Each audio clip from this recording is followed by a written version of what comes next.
দেখাবো আপনাদের করলা পোস্ত। করলাগুলো কেটে আমি ভালো করে ধুয়ে নিয়েছি, নুন দিলাম, হলুদ দেবো, ধনের গুঁড়ো দিলাম, জিরের গুঁড়ো, রসুন বাটা,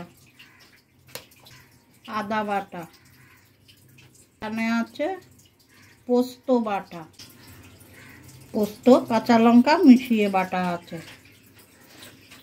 পোস্তর জলটাও দিয়ে দিলাম, টমেটো,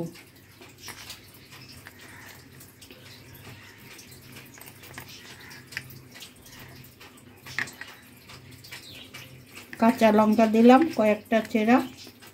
এবার পেঁয়াজ দেবো, পেঁয়াজটা একটু বেশি দিতে হবে।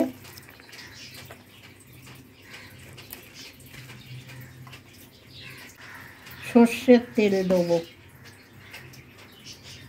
তেলটা বেশি দিতে হবে। তেলেই একদম ভাজা হয়ে যাবে, সেদ্ধ হয়ে যাবে, ঠিক ভাপা টাইপের হবে, একদম তিতো লাগবে না।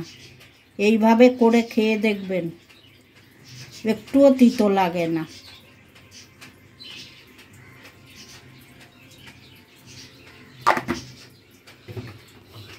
এবার আমি মাখবো।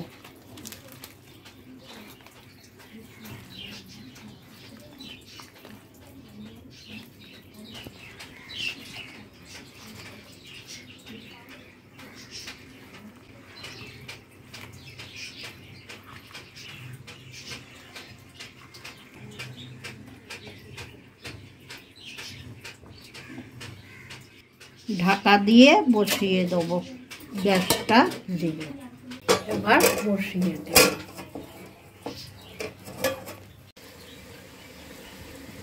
এবার আমি ঢাকনাটা খুলছি।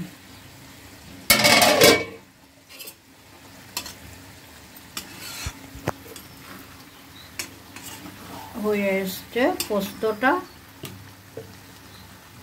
করলাগুলো বেশ সুন্দর সেদ্ধ হয়ে গেছে।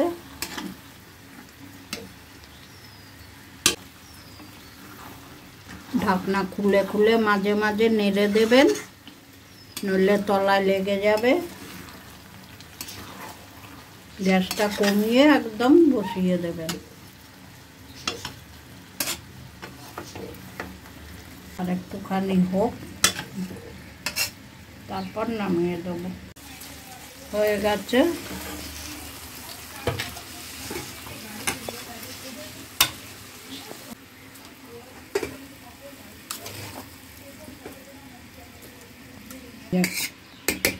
এইভাবে করলা পোস্ত বানিয়ে ভাতের সাথে খেয়ে দেখবেন, খুব ভালো লাগে। ভিডিওটা যদি ভালো লাগে লাইক করবেন, সাবস্ক্রাইব করবেন, কমেন্ট করে জানাবেন। যারা সাবস্ক্রাইব করে তুলে নেন সেটা করবেন না। ইচ্ছা হলে করবেন সাবস্ক্রাইব, নইলে করবেন না। এটা একটা অপমান করা হয়।